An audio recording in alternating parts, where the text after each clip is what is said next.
నిన్న మధ్యాహ్నం గుజరాత్ రాజధాని అహ్మదాబాద్లోని సర్దార్ వల్లభాయ్ పటేల్ ఇంటర్నేషనల్ ఎయిర్పోర్ట్ నుంచి లండన్ బయలుదేరిన ఎయిర్ ఇండియాకు చెందిన బోయింగ్ 787 డ్రీమ్ లైనర్ విమానం కూలిపోయింది. టేకాఫ్ అయిన 40 సెకండ్లలోనే చాలా వేగంగా కిందకు వస్తూ కనిపించింది.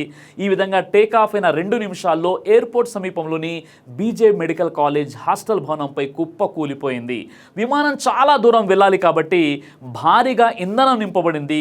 క్రాష్ అయిన తర్వాత మంటల తీవ్రతకు ఆ ఫ్యూయల్ కారణమై ఉండవచ్చని అధికారులు అంటున్నారు. ఈ ఘటనలో దాదాపు 242 మంది మృతి చెందినట్లు అహ్మదాబాద్ పోలీస్ కమిషనర్ జ్ఞానేంద్ర సింగ్ ప్రకటించారు.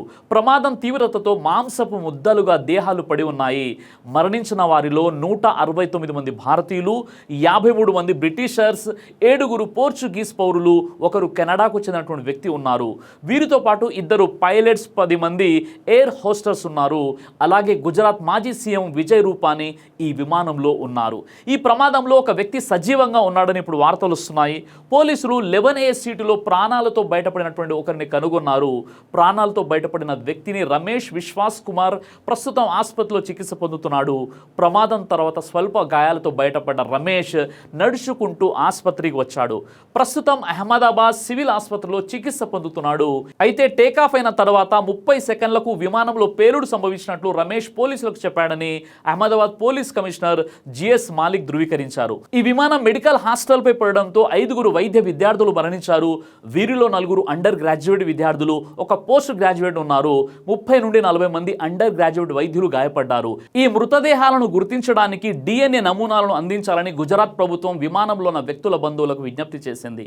విమాన కెప్టెన్ సుమిత్ సబర్వాల్కు 8200 గంటల అనుభవం ఉంది. కో పైలట్కు 1100 గంటల విమానయాన అనుభవం ఉంది. ఈ విమానం అహ్మదాబాద్ రన్వే 23 నుండి బయలుదేరింది. రన్వే 23 నుండి టేకాఫ్ అయిన వెంటనే ఈ ఫ్లైట్ విమానాశ్రయ వెలుపల నేలపై కూలిపోయింది. ప్రమాద స్థలం నుంచి భారీ నల్లటి పొగ వెలువడడం కనిపించిందని డీజీసీఏ తెలిపింది. బోయింగ్ సాంకేతిక నిపుణులతో కలిసి DGCA directorate general of civil aviation అధికారులు ఈ ప్రమాదంపై అధికారిక దర్యాప్తు చేస్తుంది. అంతేకాదు విమాన ప్రమాద దర్యాప్తు బ్యూరో ఏఐబి డైరెక్టర్ జనరల్ దర్యాప్తు బృందంతో కలిసి ప్రమాదానికి గల కారణాన్ని పరిశోధించడానికి అహ్మదాబాద్కు బయలుదేరిందని పౌర విమానయాన మంత్రిత్వ శాఖ వర్గాలు తెలిపాయి. Directorate general of civil aviation DGCA ప్రకారం విమానంతో సంబంధాలు తెగిపోయే కొద్దిసేపటి ముందు pilot captain Sumit Sabharwal air traffic కంట్రోల్కు మేడే కాల్ చేశారు. మేడే కాల్ అనేది డిస్ట్రెస్ సిగ్నల్. ఇది ప్రధానంగా విమానయానం మరియు సముద్ర కమ్యూనికేషన్లో ప్రాణాంతక మరియు అత్యవసర పరిస్థితిని సూచించడానికి ఉపయోగించబడుతుంది. చరిత్రలో ఇలాంటి ప్లేన్ క్రాష్ అవ్వడం అనేది మొదటిసారి. ఇది Boeing 787 Dreamliner plane. Safety విషయంలో దీనికి మంచి ట్రాక్ రికార్డు ఉంది. డ్రీమ్ లైనర్ యొక్క మొదటి విమానం 15 డిసెంబర్ 2009లో గాల్లో ఎగరడం స్టార్ట్ అయింది. అప్పటి నుండి ఇప్పటి వరకు ఇలాంటి ఘోరమైన సంఘటన జరగలేదు. అయితే గత కొన్ని సంవత్సరాల నుండి బోయింగ్ కంపెనీకి చాలా చెడ్డ ట్రాక్ రికార్డ్ అయితే ఉంది. ఉదాహరణకు ప్లేన్ టైప్ బోయింగ్ 737 మ్యాక్స్, ఇందులో చాలా రకాల మంఫాక్టర్ డిఫెక్ట్స్ కనిపించాయి. గత కొన్ని సంవత్సరాలుగా చాలా ప్లేన్స్ క్రాష్ కూడా అయ్యాయి. అయితే ఈ ప్లేన్ అలాంటిది కాదు. ఈ ప్లేన్ యొక్క స్పెసిఫిక్ కోడ్ నంబర్ VTANB. దీన్ని మీరు ఇంటర్నెట్లో సెర్చ్ చేస్తే పూర్తి డేటా ఉంటుంది. ఈ ప్లేన్ 11 సంవత్సరాల క్రితంది. బాగా పాత ప్లేన్ కూడా కాదు. డ్రీమ్ లైనర్ యొక్క లైఫ్ స్పాన్ అనేది 20 నుండి 30 సంవత్సరాలు ఉంటుంది. ప్లేన్ ని ఆపరేట్ చేస్తున్న పైలట్ కెప్టెన్ సుమిత్ సబర్వాల్ స్వయంగా అతనికి 8200 గంటల ఫ్లైట్ అవర్స్ యొక్క మంచి అనుభవం ఉంది. మరో సందేహం ఏంటంటే వాతావరణం ఏమైనా సమస్య ఉందంటే ఫ్లైట్ గాల్లో ఎగిరిన సమయంలో weather condition 37 degree centigrade temperature ఉంది. ఏ విధమైన పెద్ద గాలులు కూడా వీయడం లేదు. 6 కిలోమీటర్ల వరకు కూడా క్లియర్ విజన్ ఉంది. మరి ఇవన్నీ సరిగ్గా ఉన్నా కానీ ప్లేన్ క్రాష్ అవ్వడానికి కారణం ఏంటి? సమస్య ఎక్కడ వచ్చిందనే ప్రశ్నలు వస్తున్నాయి. దీనికి అసలైన కారణాలు త్వరలోనే తెలుస్తాయి. ప్లేన్ యొక్క బ్లాక్ బాక్స్ యొక్క సమాచారం తీస్తారు. మొత్తంగా ఈ భయంకరమైన సంఘటన అనేది టెక్నికల్ ఫెయిల్యూర్ వల్ల జరిగిందని అనిపిస్తుంది. మెయింటెనెన్స్ సరిగా చేయని కారణంగా ఏమైనా ఇంజన్ ఫెయిల్యూర్ అయిందా? దీనికి అసలైన జవాబు అనేది బ్లాక్ బాక్స్ తీసి అందులో ఉన్న సమాచారాన్ని ప్రజల ముందుకు తీసుకొచ్చినప్పుడు మాత్రమే తెలుస్తుంది. అయితే ఈ ఘోర ప్రమాదంలో ఏ సిబ్బందిదైనా నిర్లక్ష్యం ఉంటే ఖచ్చితంగా వారిని శిక్షించాలి. ఎందుకంటే తమ జీవితంలో ఎన్నో కలలు గని ఎంతో భవిష్యత్తును ఊహించుకున్నటువంటి నిండు ప్రాణాలు క్షణంలో గాలిలో కలిసిపోయాయి. ఈ ఎయిర్ ఇండియా విమాన ప్రమాదంలో ఒక్క రాజస్థాన్కు చెందినటువంటి 10 మంది మృతి చెందగా వృత్తిరీత్యా లండన్లో స్థిరపడాలని బయలుదేరినటువంటి డాక్టర్ ప్రతీక్ జోషి, ఆయన భార్య డాక్టర్ కోమి వ్యాస్, వారి 3 పిల్లలు మిరాయా, నకుల్, ప్రద్యుత్ మృతి చెందారు. అలాగే సయ్యద్ ఇనాయత్ అలీ తన కుటుంబ సభ్యులతో కలిసి బక్రీద్ పండుగ కోసం భారతదేశానికి వచ్చారు. ఈ విమాన ప్రమాదంలో తన కుటుంబంలోని 8 మంది మరణించారు. అలాగే గుజరాత్ మాజీ సీఎం విజయ్ రూపానీ చనిపోయాడని కేంద్ర మంత్రి సిఆర్ పాటిల్ తెలిపారు.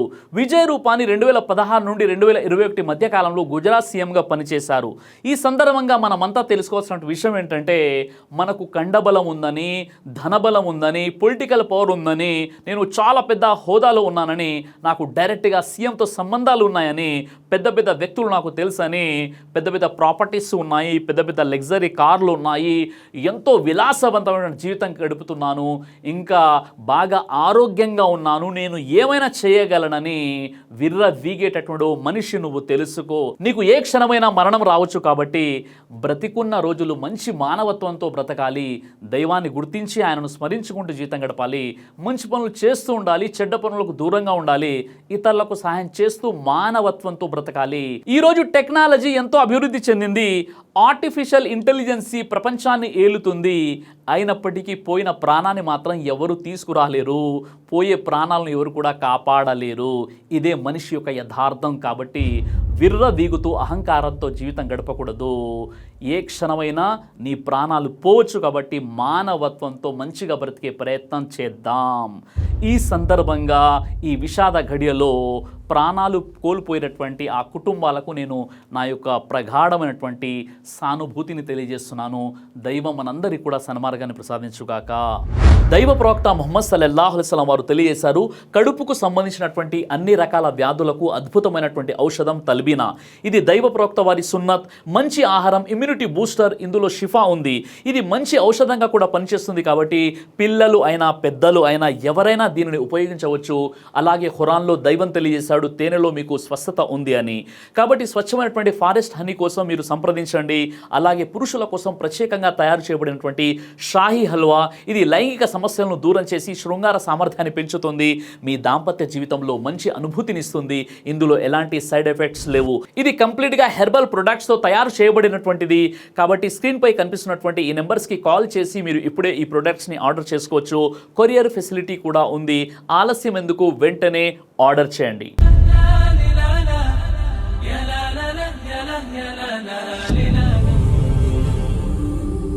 బ్రదర్ సిరాజ్ అని యూట్యూబ్ ఛానల్ని మీరు సబ్స్క్రైబ్ చేసినట్లయితే ఇన్షాల్లా దేవచిత్తం అయితే మీకు వీడియోస్ వస్తుంటాయి. అదేవిధంగా బ్రదర్ సిరాజ్ అనేటటువంటి ఫేస్బుక్ని కూడా లైక్ చేయడం వల్ల మీకు వీడియోస్ వస్తుంటాయి.